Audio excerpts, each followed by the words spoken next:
Well, here we are at Southwest Car Wash Convention Sunday, and Simon, you're not gun shy. You're the first person that actually said. Am I brave enough to volunteer, Norris? You are brave enough. Make sure I've got this on. Well, I just appreciate the opportunity to catch up with you here on Sunday afternoon. Now, I'm getting ready to say you're from Alabama, right? Tuscaloosa, born and raised. Actually, I was raised in Auckland, New Zealand. Came to college here about 25 years ago. Built my first car wash in Texas in 1998. Sold it, and now we have a kind of like a full-service car wash in Dallas. So how do you like full service? It's pretty good. It's actually a flex service, what I should say. We charge $5, $8, and $11 for our 3 washes, and we detail about 20% of the cars that come in. Now, what made you decide, was it a flex serve right off the bat, or did you change it from a full serve to a flex serve? No, I'm actually a traveling salesman. I'm in the financial services industry, and I was driving through Arkansas. I got lost, and I saw a guy with a tunnel car wash, and I pulled in. I started talking to him about it, and I thought, you know, there are none of these in Dallas. This looks like a really good concept, so decided to sell my coin-operated car wash, bought some land, and then we just built the tunnel. And then as I was interviewing managers, the managers were telling me we need a detail space as well. So we started detailing cars, and it's worked out pretty good. So we're going to do another one sometime this year. You're going to buy or build? We're going to build another one up in Plano this time. Bought the land, and we're going to start construction in May. So the flex wash seems to work pretty good for us. So tell me the difference. A lot of times people that are listening to this radio, or excuse me, this television channel, they don't understand the difference between a flex serve and a full serve. Yes, well, I think the full serve is when everybody shows up there and they get out of the car is vacuumed, they wait for the car to go through the tunnel, and it's, you know, kind of wiped down. So that's how I would describe a true full service. What we do at our flex wash is 80% of the people actually don't get out of their car. They stay in the car. They get dragged through the conveyor or the tunnel while they're in the car, and then as soon as they're at the end of the tunnel, they're free to go. Now, 20% of those people decide before they go into the tunnel that they want to get their car detailed as well. So those people, when they exit the tunnel, will actually pull back under our 150-foot long detail canopy and get their car detailed. They'll go into the waiting room. It's more than just a vacuum and a wipe down. It's a 20-minute or a 3-hour procedure, and then they leave after that. So, you know, if you want to spend $5 or $100, you can do it, just depending on whatever it is you're trying to achieve with the car that day. Now, so a flex serve gives more options instead of a full serve? Yeah, just if you've got $5 to spend and you don't want to put quarters in a machine and do it yourself, you can just drive through. It takes 4 minutes and away you go. If you want the wheels done or a polish, you'll pay an extra $3, and if you want the wheels and a polish, you'll pay $11 total. So, you know, customers can choose what they want there, and then, like I said before, if they want any work done on the inside, that's an option. So it's as you correctly said, it's just more flexible and gives the general public more options on exactly what they want. Now, does that give you a little bit better management with your employees, having it as a flex serve on the back side of the washer? The truth of the matter is, at our particular wash, we have 18 full-time employees. So it's as if you've got a full-service car wash. It's, you know, there's a lot of people there, but so you've got to figure out if you really do want to get into the detailing of the cars. But I tell you this, half the people, 50% of the people that come to our wash literally spend $5. So the $1 million question is, you know, do you want to load up on the staff and start detailing cars? And I think it's probably a little tougher to make money detailing the cars, because by the time you pay people to spend 20-30 minutes in a car and you charge $17 or whatever you're charging, it is trickier to make the money, but at least you're giving the people options on what they want. So I think, in my case, I got a great manager down there. He handles all the issues that arise with the staff. And, when I had the coin-operated car wash, I had one guy running the place. And for me, with having another career, it's been just as easy to run the flex wash, because all I do is deal with the manager and he deals with the other 17 people, as it was having one guy running a 6-bay coin-operated car wash. So the key, in my opinion, is having the right guy there running the place, and that's the challenge.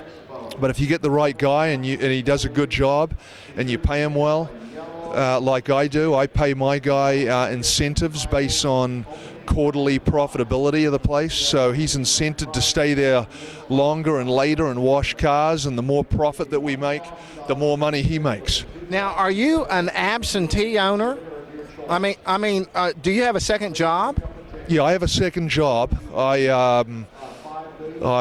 wholesale annuities to financial advisors in Texas and Oklahoma through the day, so that's a full-time 60-hour-a-week job. I literally spend 2 hours a week at my car wash, and that's on Saturday mornings.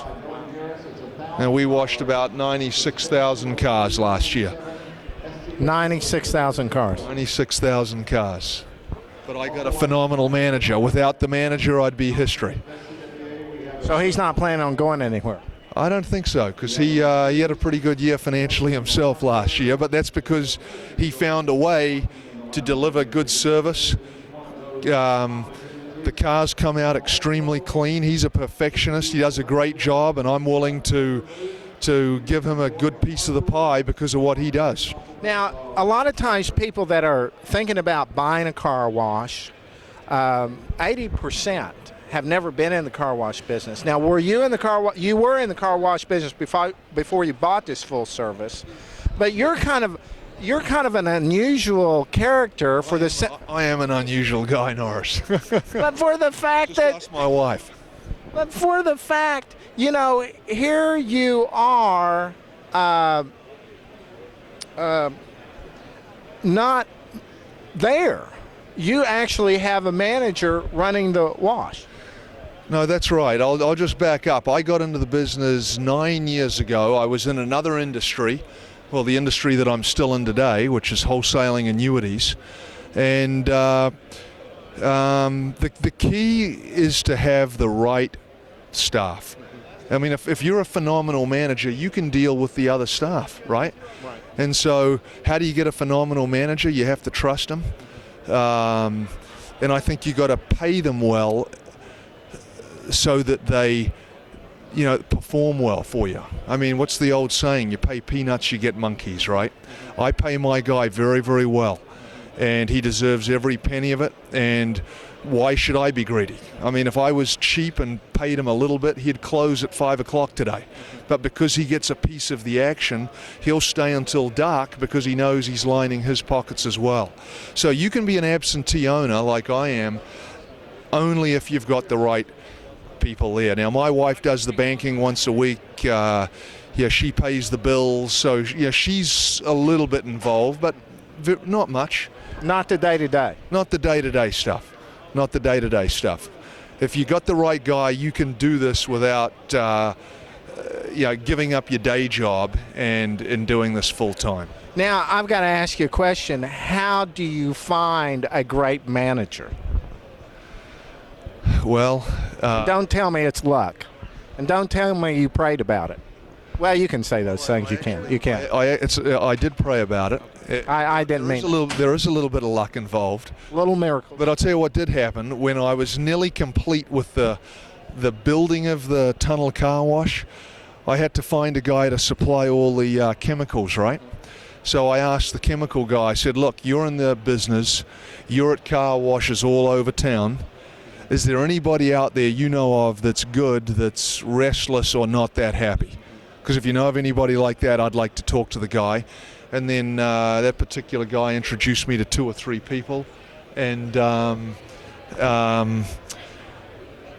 interviewed him and I kind of hit it off with one guy and I offered him a job and he's never looked back and neither have I. We've become very, very good friends and, He trusts me, I trust him, and we've just developed a very good relationship. But this guy that you picked, I mean, he had some experience. He kind of knew what he was doing, or he what? He knew what he was doing, and that's why I hired him, because he had spent his whole career in the business. I mean, I could take you to my car wash now, and I couldn't even tell you how anything works. I don't care to know how it works. I mean, that's a powerful statement, what you're talking about. Well, that's right. I mean, I don't know how anything works at my car wash. All I know is that my guy knows how it works. And if he doesn't know how it works, he knows who to call to get it fixed. And so that's all you need. I think a lot of people are afraid of the unknown, so therefore they're gun shy to get involved. But if you just take that leap of faith and you make smart decisions, you can pull it off. You can make it work. I mean, could you say that if someone does not have any car wash experience but has the money to buy a car wash, would you tell them, if you can find the right manager, do it? Or you went ahead and did it and then found the manager?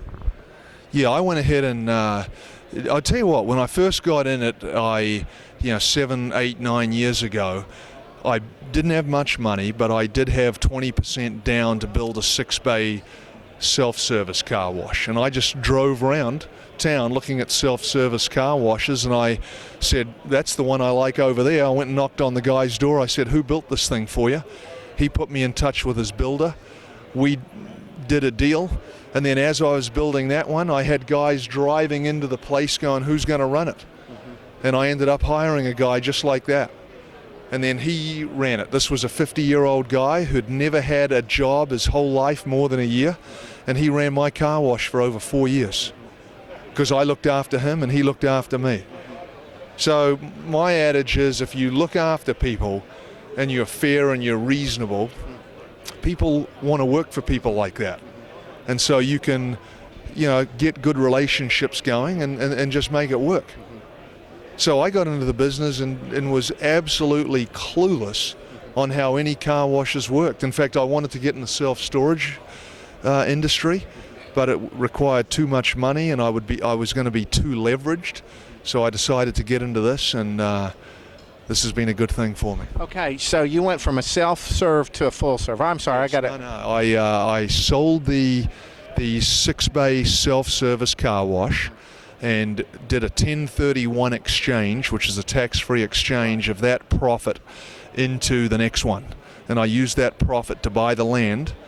And then once I had the land and it was paid for, I then could go into a bank and said, now I need to borrow, well into the 7 figures. And I managed to get that loan approved, and we started building. And we were 3/4 of the way through the thing before I even thought about who was going to manage the place. Because I think what you find is when you build these things, people in the industry notice what's being built, and they come to you. They come to you and seek you out, going, what are you doing here? Is it full service? Is it flex? Who's going to run it? Oh, you need to talk to so-and-so, and it just happens by itself. So it's a great business. It's a great business. You got to make smart decisions, but it's not that difficult. Hey, if I can do it, anybody can do it, right? There you go. If he can do it, anybody can do it. Let me get my boy up here. Kyle, you want to come say hello? Come on, come say hello. You don't want to do that? You don't want to get on TV and say hello? Okay, we'll let him off. Norris, thank you.